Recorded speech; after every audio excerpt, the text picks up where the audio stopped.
안녕하세요. 은퇴한 뱅커스토리 은뱅커입니다. 지난 1월 매서운 겨울을 퇴직하고 벌써 봄이 지나가고 있습니다. 제가 추위를 많이 타서 따뜻함과 함께 오는 봄이라는 계절을 정말 좋아하는데 요즘 봄 날씨를 제대로 즐기고 있습니다. 뜬금없이 웬 봄 타령이냐고 하실지 모르겠는데 제가 느낀 점이 있어서 오늘 스토리 서두에 말씀드리려 합니다. 대부분의 직장인이 그럴 테지만 제가 은행을 다닐 때는 해가 뜨기 전 또는 뜰 무렵 출근해서 해가 지고 난 후 또는 질 무렵 퇴근을 했습니다. 점심시간 1시간도 밥 먹고 커피라도 한 잔 사려면 빨리 식당 가서 빨리 밥을 먹고 또 빨리 카페를 가서 빨리 들어와야 했기에 그 1시간마저 여유있게 계절을 즐기지 못했던 것 같습니다. 주말 또는 공휴일에는 집에서 쉬기 바쁘고 주중에 못한 일들이 또 어디서 그렇게 생겨나는지 그때마저 여유가 없었던 것 같습니다. 그래서 언제부턴가 우리나라 날씨가 덥거나 춥거나 둘 중 하나라고 생각하며 살기 시작했는데 그게 아니었습니다. 해마다 잊지 않고 찾아오는 계절의 고마움을 제가 느끼지 못하고 잊고 살았던 것 같습니다.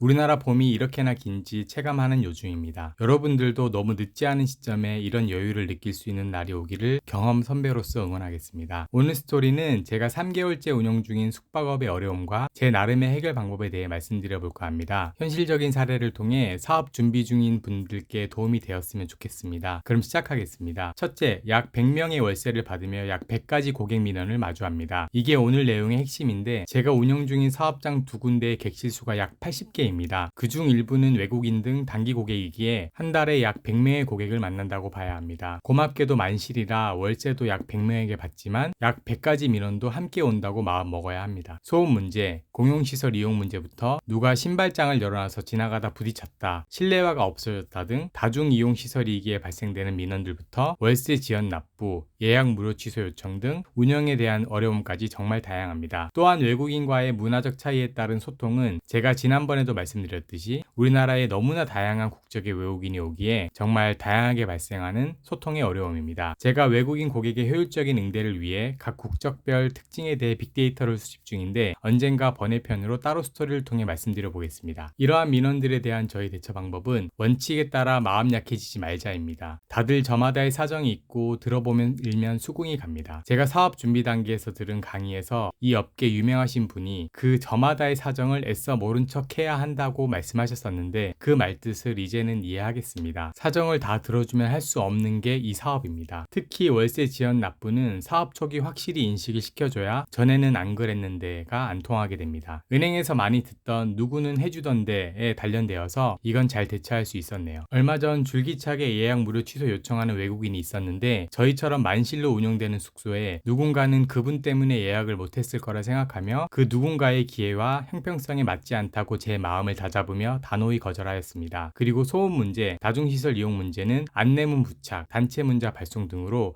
작은 일이라도 단호하게 대처했습니다. 슬리퍼 도난 사건은 외국인 고객이 공용 슬리퍼인 줄 알고 신고 갔던 것인데 CCTV를 통한 과학 수사로 주인을 찾아주었습니다. 이렇게 작은 일이라도 할 수 있는 일들은 꼭 해줘야 신뢰가 생깁니다. 사실 생각해보면 이 모든 민원이 지난 스토리에 말씀드렸듯이 제가 다 해줄 수 있는 것이기에 마음이 불편할 수도 있는데 은행 다닐 때 해주고 싶어도 못 해주는 것보다는 훨씬 마음이 편한 건 사실이지만 자칫 마음이 약해지는 순간 사업 운영이 흐트러질 수 있기 때문에 조심하셔야 됩니다. 두 번째로 각종 시설 관리의 어려움입니다. 최근 숙박업 객실은 내부에 화장실과 샤워시설이 있는 원룸 형태라 배수, 배관 문제부터 전기, 소방 문제 등 건물 전반에 대한 시설 관리의 어려움이 있습니다. 은행을 다닐 때는 그런 문제들을 전담하는 후손 조직이 있어 접수만 하면 되었지만 이제는 제가 다 대응해야 하니 처음에는 좀 막막했습니다. 특히 제가 운영 중인 사업장을 포함 입지가 좋은 사업장들은 건물이 오래된 경우가 많습니다. 영업이 잘 되는 전통의 강호라 어쩔 수 없는 상황이며 몇십 년 전통의 맛집들이 새 건물에 있는 경우는 거의 없는 것을 보면 이해가 되실 겁니다. 문제는 저처럼 건물 시설 관리에 문외한인 사람들은 개보수 비용을 바가지 맞을 수도 있고 제대로 수리가 안 될 수도 있다는 것입니다. 저는 이번 사업을 준비하며 설비하시는 분들이 자기 사업을 이렇게나 대충 하나라는 생각이 들 정도의 사람들도 만나봤는데 정말 실력 차이가 많이 납니다. 공사기일 못 맞추는 것부터 방문 약속 시간을 까먹기도 하고 정말 다양한 분들이 많습니다. 그나마 저는 그런 시행착오를 좀 덜 겪은 건 업계 선배들을 통해 베테랑 시공업체를 소개를 많이 받았습니다. 다시 한번 말씀드리지만 사업 초기 강의든 컨설팅이든 돈 아끼지 말고 투자하셔야 합니다. 제 말을 믿어보십시오. 마지막으로 각종 규제, 시책 피해액에 대비해야 하며 모든 책임은 당연히 사업주에게 있습니다. 코로나 이후 숙박업, 음식점 등 다중이용시설에 대한 방역이 의무화되었는데 저는 당연히 그걸 몰랐습니다. 어느 날 사업장에 보건소로부터 공문이 와서 알게 되어 다행히 시행기일을 넘기지 않고 방역업체와 계약하여 대처할 수 있었습니다. 쓰레기 봉투 등도 배출 시간과 내용물이 정해져 있고 청소해 주시는 외주 직원이 잘못 버려도 책임은 사업주가 져야 합니다. 몰랐다는 건 당연히 면책 사유가 되지 않습니다. 평소에 자신의 업종에 대한 관심이 절대적으로 필요합니다. 오늘 스토리는 제가 3개월 운영하며 겪은 숙박업의 어려움에 대해 말씀드렸습니다. 다행히 큰 문제는 없이 잘 운영 중인데 이렇게 하기 위해 저는 정말 준비 과정에 많은 투자를 했던 것 같습니다. 그 투자가 큰돈 아끼게 해주고 안정적인 연착륙을 도와준 건 확실합니다. 여러분도 사업 준비 중이시라면 꼭 믿을 만한 사람을 통해 현실적인 도움을 받으시기 바랍니다. 다음 스토리에서는 이러한 어려움이 있음에도 제가 오토화를 추진하고 있는 방법에 대해 말씀드려 보겠습니다. 다음 스토리를 기대해 주세요. 감사합니다.